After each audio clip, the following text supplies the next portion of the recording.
It's October 11th, 2022. Less than 48 hours ago, you were in New York City celebrating a wild card series victory over the New York Mets. You take a red-eye back to the West Coast after an adrenaline-filled 3 days surviving and advancing in the Major League Baseball playoffs. Instead of kicking up your feet and resting for a few days, you were thrown right back into the lion's den. Hostile territory, and this time, the hate was real. The San Diego Padres were beginning their National League Division Series against the Los Angeles Dodgers at Dodger Stadium.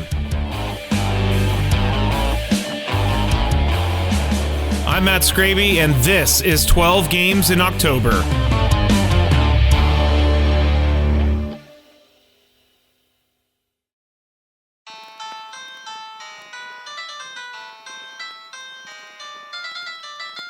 In the wildcard round of the playoffs, the 3-game series puts a lot of pressure on the loser of Game 1. Immediately after a long, grueling season, your team is facing elimination.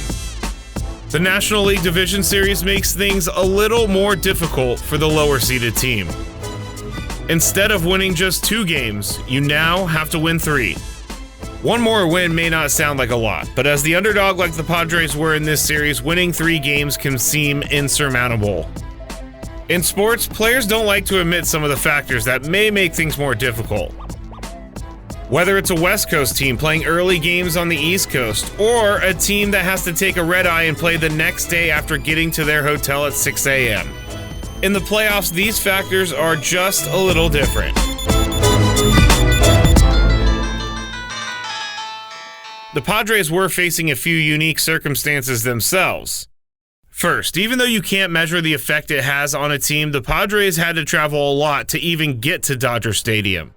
They got to the West Coast the morning of October 10th after flying all night back from New York City.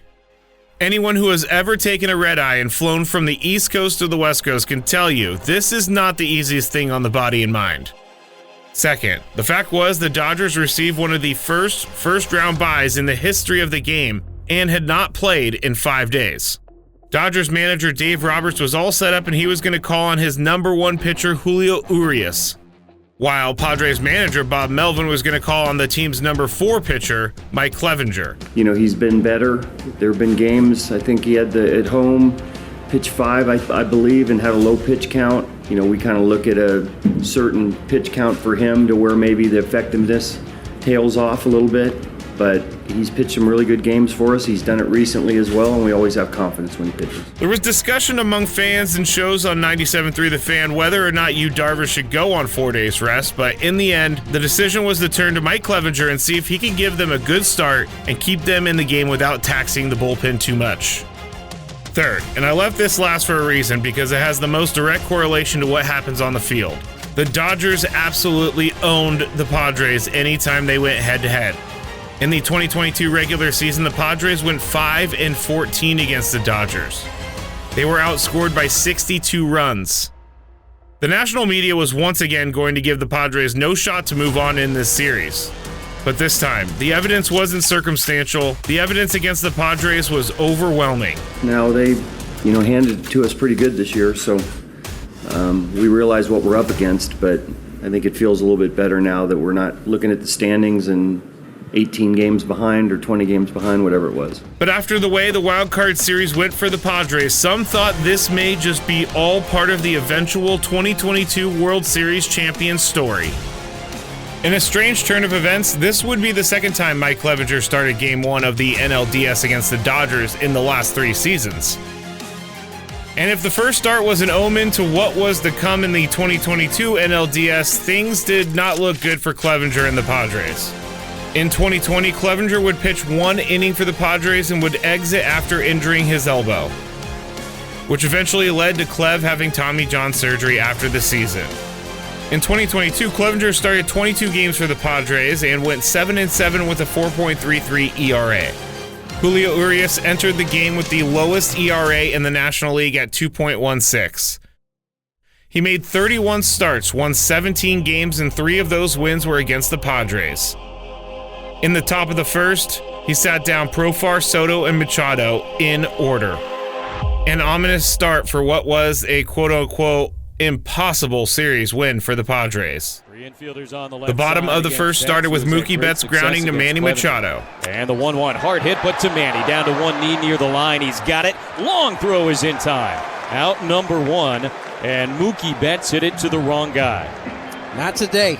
You can't go down to third base and feel comfortable that you'll find a way to get it by him. Manny Machado going to the knee on a hot shot to third. And the always dangerous Trey Turner worked himself into a 1-1 count. Here's the 1-1. Turner hits it in the air to deep left field. Profar going back, he's going to watch, and there it goes. Well, he hadn't had good career postseason numbers. That's only his second ever home run in the playoffs. But a no-doubter to left field off of Mike Clevinger, and a 1-0 Dodger lead in the first. Just like that, the Dodgers get on the board. So much for the rust of being off for over a week. As annoying to Padres fans as it was, the Dodgers needed just 6 pitches to get on the board first. Mike Clevinger would later comment after the game about the strength of that Dodgers lineup, and after giving up that home run, he would have to face Dodgers first baseman Freddie Freeman. Clev dug deep. Here's the 2-2. Freddie Freeman way out in front, swings and misses at a curveball, and that's the second out here in the bottom of the first inning. With 2 outs, 1 run seemed like a great deal for the Padres after the quick score on the 6th pitch of the game. Dodgers catcher Will Smith would double with 2 outs, which once again put the pressure on Clevinger to execute. And he was going to have to face a guy that seemingly loves to have huge hits against the Padres, Max Muncy. Things were not looking good with a 3-1 count, then this. 3-1 to Muncy. Clevinger will look back at second base now, the pitch. And Muncy swings, hits it on the ground through the left side, a base hit.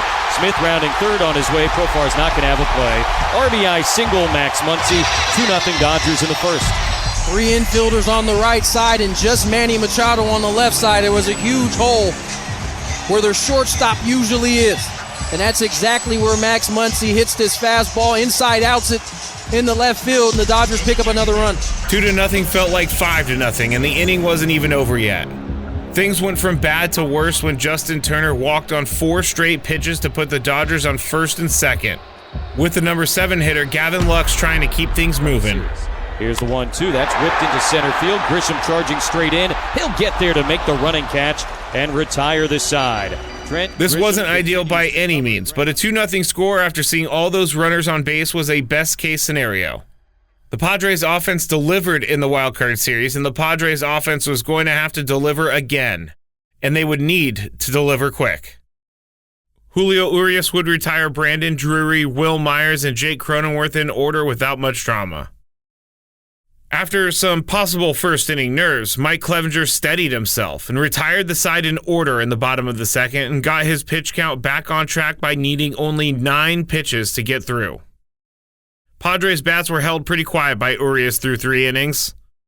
In the top of the third, Austin Nola would double, but that was it. The Padres only had 1 base runner to this point. With the way things were going, that 2-0 Dodger lead now felt like 10-0. If the Padres were going to keep this game close, Mike Clevinger was going to be the guy to do so. But as Clev would say after the game, this Dodgers lineup was deep and he was going to have to be perfect. Trey Turner started the scoring in the first with a homer to left and now a double to lead off the third. And Tommy John shortly thereafter. Turner hits this one well to left center field into the gap. Grisham not going to get there, and 1 hop up against the wall. Trent plays it perfectly, but with Turner's speed, nothing he can do except send it into the cutoff man, Kim. Leadoff, stand-up double, Trey Turner. He's 2 for 2. Clev would get Freddie Freeman to fly out to left, but with Turner still on second, catcher Will Smith would strike again. Turner at second base, 1 away. Here's the pitch, and that's ripped into the left center field gap. Profar on the run, not going to get there. 1 hop against the wall. Trey Turner had to wait and see, but he's got the wheels to make up for it. Going to come in and score. RBI double for Will Smith, his second 2-bagger of the night, and now 3-0 LA in the third. Things were starting to stack up. With Will Smith on second, the ever-dangerous Max Muncy was walked on 5 pitches. Pick your poison type of decision at this stage in the game. You could put Muncy on first and set up the double play and then take your chances with Justin Turner, which worked out. 3-0 Dodgers, bottom of the third inning. Big moment in this game. Clevinger set. Here's the 2-2. Turner swings and misses. Strike 3. Got him to go chasing the slider. Third strikeout of the night for Clevinger and a big middle out here in the bottom of the third. If Padres fans hadn't already been living and dying with every pitch, they were now. Mike Clevinger was just 1 out away from getting out of the inning while keeping this game within reach. All he needed to do was get Gavin Lux out just as he did in the first. This time, things were different. Clevinger trying to keep this a 3-0 deficit for the Padres. 2-2 now. Lux swings, lines it towards the right field corner. That will get down a fair ball. It's going to go to the corner. It's going to get at least 1 run home. Smith has scored. Muncy is held. A good throw to the cutoff man by Soto. And Cronenworth delivered a strike home. It's another double, the third of the inning for the Dodgers. And 4-0 LA, but honestly, quite frankly, it's a good thing for the Padres. Only 1 run scored on that with 2 outs. They were not able to get Muncy home, but either way, it's going to end the night for Mike Clevinger here in the third. That would be all Padres manager Bob Melvin wanted to see from Mike Clevinger that night.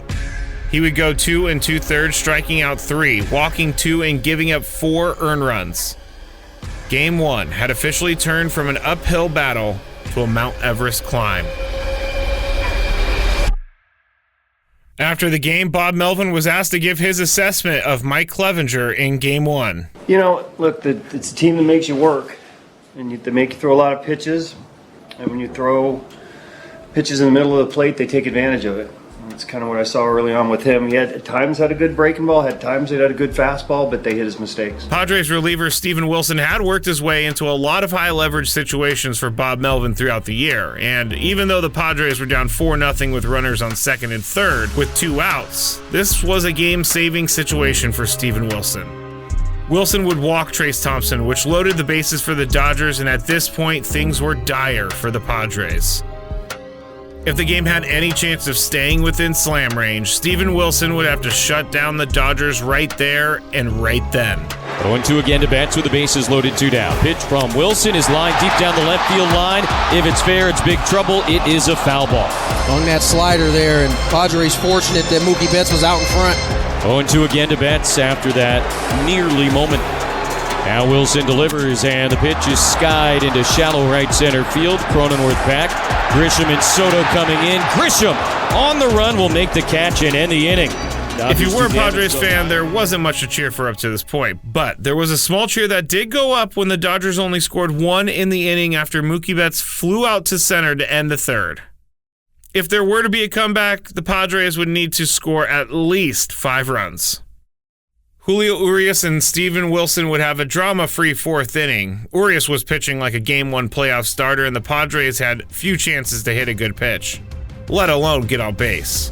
Leave it to Will Myers to change that. 3 infielders on the left side against Myers, who skies this one to deep left field. Trace Thompson's going back. He's at the wall. He leaps, and it's going to go! A home run for Will Myers.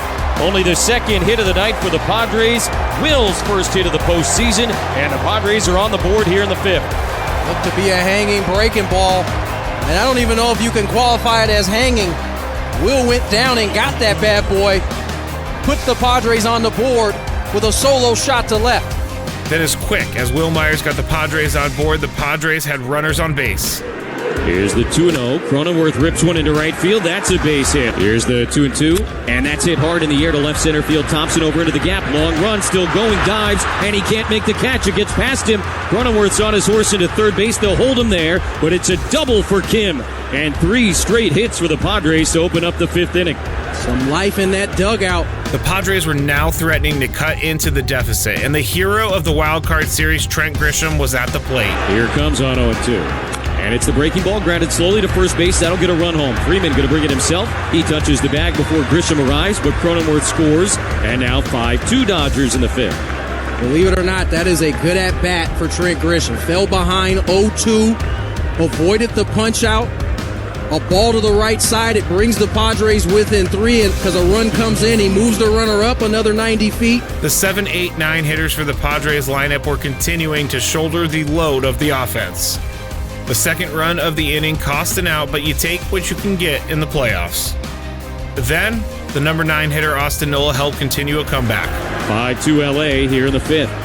A ball and 2 strikes. Pitch on the way. Nola swings, hits it in the air to left field. Thompson over towards the line. Kim gonna tag. Thompson makes the catch. Kim on his way. Here's the throw to the plate. The tag is not in time. Kim went in head first, might have hurt himself. I think this ball ends up hitting him. That would also hurt. The inning would end with a Profar fly out to right field, but the Padres had covered more than half the deficit in one half inning. Hope had been restored. In the bottom of the fifth, Padres reliever Pierce Johnson sat down Justin Turner, Gavin Lux, and Trace Thompson in order, and the offensive momentum was still with the Padres. In the top of the sixth, the Padres had the heart of their lineup due up. Dodgers pitcher Evan Phillips would issue a leadoff walk to Juan Soto. Bob Melvin made his first offensive move of the night and chose to pinch hit wildcard contributor Josh Bell for Brandon Drury. Josh Bell was no easy out for Phillips, with Bell forcing him to throw 8 pitches, which ended up like this. Phillips about to throw his 20th pitch of the inning. He doesn't have anybody out. Here's the 2-2 to Bell. Swing and a miss. Finally got him with a fastball. Had him reaching for it. Not great, but the game-tying run was on first base with only 1 out. Will Myers also battled Phillips. Phillips now 25 pitches. He delivers in a hard-hit smash to the right side. Handled at second by Lux to Turner for 1. And back to first in time, a double play to end the inning. Myers hit it squarely, but Lux was well positioned. He made a good play, and they turned 2. Padres had runners on first and second, nobody out. They do not score. No runs, a hit, and a man left. There's nothing better than a double play when your team is the one executing it. But when it's against you, it's the worst. Especially in the playoffs. Pierce Johnson was fresh off a 1-2-3 bottom of the fifth and ended up striking out both Cody Bellinger 2-2 swing and a miss. And Mookie Betts. Swung on and missed strike 3. Got him with a curveball again, but this time Betts tried to offer and back-to-back strikeouts to start the 6th inning for Pierce Johnson. Then, while facing one of the best hitters on the team, Pierce Johnson got Trey Turner to fly out to left to get the 3rd out of the bottom of the 6th. The Padres would have a 5th and 6th inning with lots of base traffic, and Padres fans felt it was only a matter of time before they broke through. In the 7th, however, the Padres would be held to just 1 hit by Trent Grisham.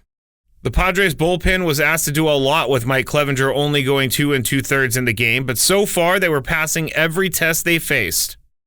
The bullpen had just navigated most of the game without giving up a run. Baumelt was asked postgame about it. They were fantastic. It's 5-0, and all of a sudden it's 5-3, and our guys came in, shut it down. We got the tying run at the plate in the 9th inning, so no moral victories, but the latter part of the game was better than the first part for us. Tim Hill would sit down Freddie Freeman, Will Smith, and Max Muncy. Not an easy task from what we saw earlier in the game. The deficit was still 2 thanks to the bullpen, but now it was time for the Padres offense to find a way to tie this game up. The top of the 8th would see 3 Padres hitters, and Dodgers pitching would need only 5 pitches to get those 3 outs. That sinking feeling of a Game 1 loss setting in for Padres fans. There were only 3 more outs to score some runs for the Padres. Now, Dodgers manager Dave Roberts did not have a traditional closer. There was a mixture of many different pitchers throughout the year, but tonight, in Game 1, Roberts would trust righty Chris Martin. No, not the Coldplay lead singer, the pitcher who only saved 2 games for the Dodgers in 26 after being traded to the Dodgers from the Cubs. He had 0 saves for the Cubs. So it was a curious move to say the least. But who am I to say it was the wrong move? Because Martin would force Josh Bell to ground out, Will Myers to ground out, Jake Cronenworth would single, but Ha-Seong Kim flew out to left to end Game 1. Normally that would be the end of the episode, but there was something that happened off the field I think gave the Padres some extra motivation heading into Game 2. Specifically, Manny Machado. The Padres had no answer for the Dodgers, just like the regular season. This was an uphill battle, but the odds were stacked against the Padres winning the series. And here's this little piece of evidence I was talking about. This is the FS1 postgame show, and David Ortiz, better known as Big Papi, said this. The reality is that when you're playing against your daddy, you need to try to do something. You have to try to do something different, Kevin. You can just continue having the same approach. Your dad know what you're gonna do. You need to try something different. Yes. You know what I'm saying? I totally agree with Frank and Nara. So right. You have to do something different because, first of all, you're playing against one of the best offensively teams in the whole baseball. And You are 5-15 against this guy. You got to try something different. You can take this two ways if you're a fan. You can be angry and embarrassed and up in arms about what Big Papi said, or you can just ignore it and hope for a better game too. As a player, there is only one way to take it, and that's to take it and let it fuel a fire under you. Let the haters hate, but Manny Machado was not going to let this go. And in Game 2, Manny Machado would have an answer for what Big Papi said. Final totals for Game 1, the Dodgers had 5 runs on 6 hits. They had no errors. The Padres, 3 runs on 7 hits and 1 error. Julio Urias gets the win for the Dodgers, and Mike Clevinger takes the loss. In the next episode, we look at Game number 2. We'll answer some more questions about what Big Papi said, and Jesse Agler and Tony Gwynn Jr. will be featured on the episode. 12 Games in October is a 97.3 The Fan and Odyssey original podcast. It was written, edited, researched, and voiced by myself, Matt Skraby. If you want to reach out on social media, you can at Matt Skraby on Instagram and Twitter. I would also like to thank Adam Klug and Michael Valenzuela for supporting me in all this.